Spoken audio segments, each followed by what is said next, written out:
Hello, my friends. Welcome back. We are now going to look into part 2 of the story of King Tut. So before we get started today, there are 3 vocabulary words that I want to touch base on before we get into our story. The first vocabulary word is priceless. If something is priceless, you really don't have any amount of money that you could use to replace it. For example, my grandmother thinks my artwork is priceless. I couldn't say, oh, well, hey, I'll give you $100 for that. It's something that's very meaningful and special. There's no price that could replace it. The other one is a sarcophagus. Big, scary word, sarcophagus. All that means is it's a stone coffin.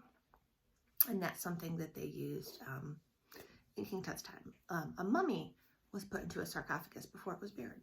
And the last one is triumph. Triumph means great success. Okay, so you will hear those words as we begin our story. Excuse me. Today right here, you can see I've got our pictures right here, so I can have them right there so you can see them as we continue to read. Okay, so if you remember the last time we talked, we learned a little bit about King Tut. He's got a big line. We're just going to call him King Tut. That's what he's referred to as this day and age. So do you remember what happened in that last story that we read? There was an archaeologist named excuse me, Howard Carter, and he was the one that was looking for King Tut's tomb. Remember, they had that big valley where a lot of people were buried. So they were going through this big area, and they were looking and looking and looking. They looked for years and years and years to find him. So that was kind of where we left off. There were some people that were trying to rob it. So we had a nice cliffhanger. So we're going to continue and pick up where we left off. Okay. So right here we've got Carter and the others that were looking at the door. We didn't know what was in the door. So that's how the other part ended. They were right there at the door. So after clearing out what turned to be the last of 16 stairs, Howard Carter and Lord Carnarvon saw carved into the door a royal sign for the symbol of Pharaoh or King Tut. But before Carter also saw parts of the door that had been opened before and then resealed. So after all of that work, they thought, hey, maybe we're going to find an empty tomb. Maybe somebody's already been here and sealed it up. They weren't sure what to expect. So for days, the crew worked to clear the rock-filled passageway. They were anxious to move ahead, but they were afraid of destroying anything important if they moved too fast. 32 feet in, they found another door. Goodness gracious. Well, excuse me, this one also had King Tut's seal, and there were more signs in this part that looked like they had been broken open. So he cut another hole and he lit a candle and he looked through. The others were fairly dancing with excitement behind him. They waited patiently, but he said nothing. Because as it turned out, he couldn't speak. He was so overcome. And at last, Carnarvon demanded, "Can you see anything?" Howard Carter turned slowly around and answered, "Yes, wonderful things." So what do you think he found?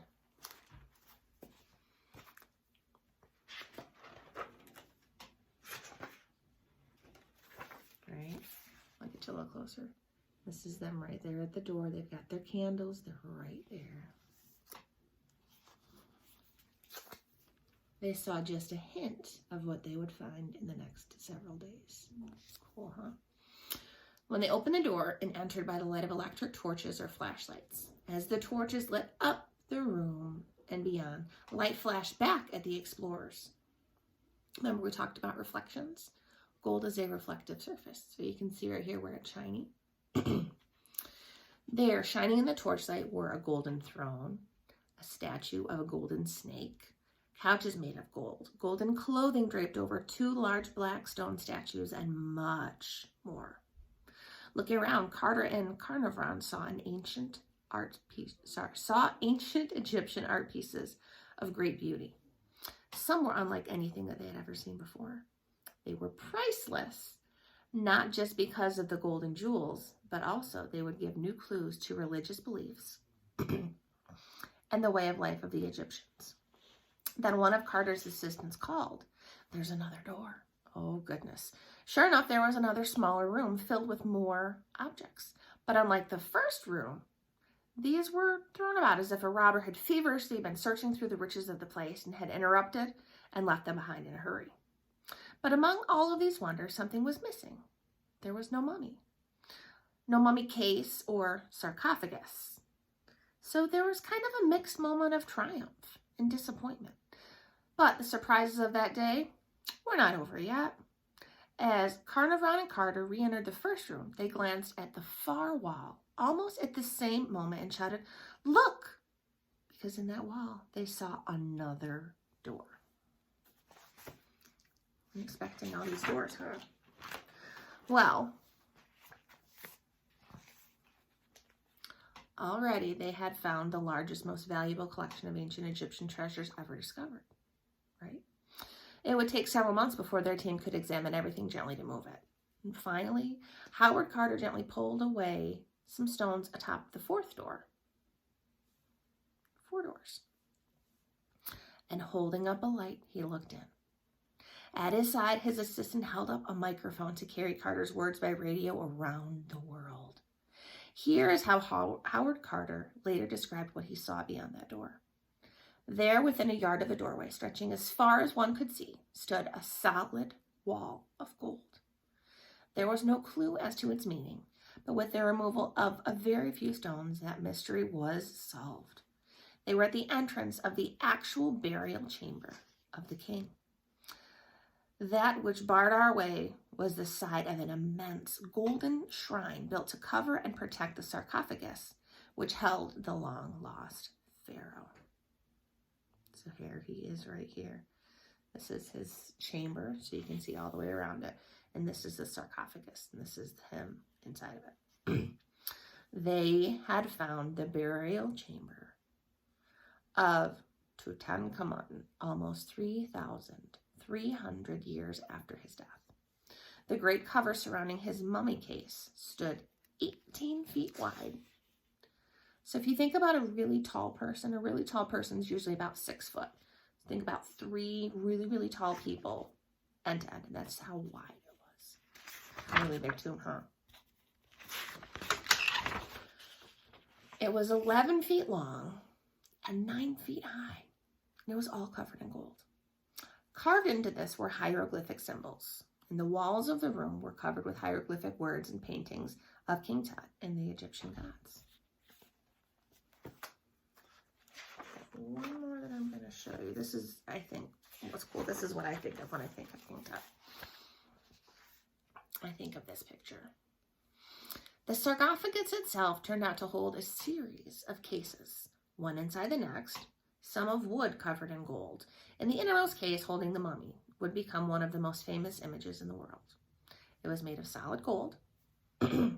Inside it was the king's mummy with a mask over his face, made of gold and shining blue stones.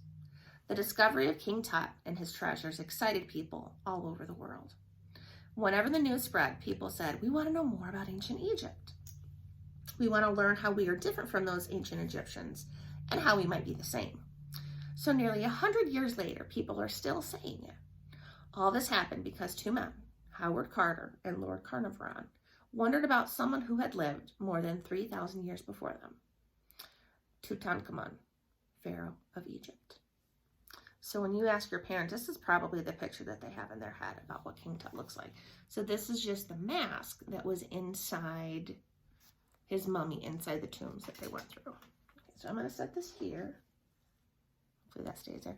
And I'm going to ask you guys a couple questions now that we've read and we've got the whole story now.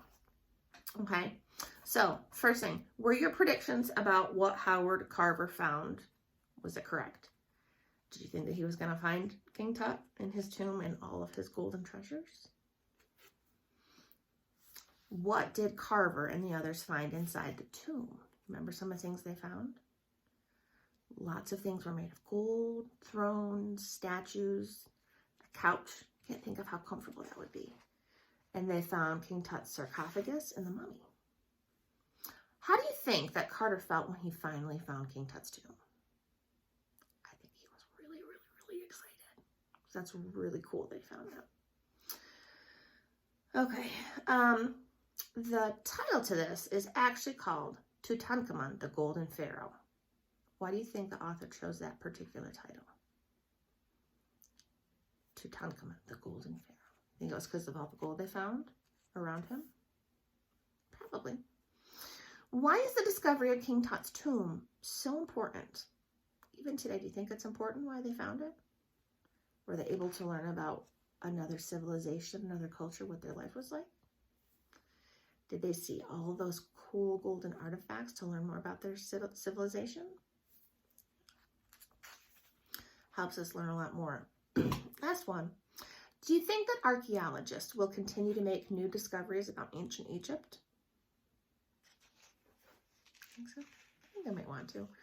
Archaeologists have a really cool job because they get to find old stuff, and they can use that really old stuff that they find to help us see what life was like back then. And we can see, okay, well, our life is like this now, and we can kind of compare and contrast. We can see how things were really different, but there's a lot of things that we can find out were the same as well.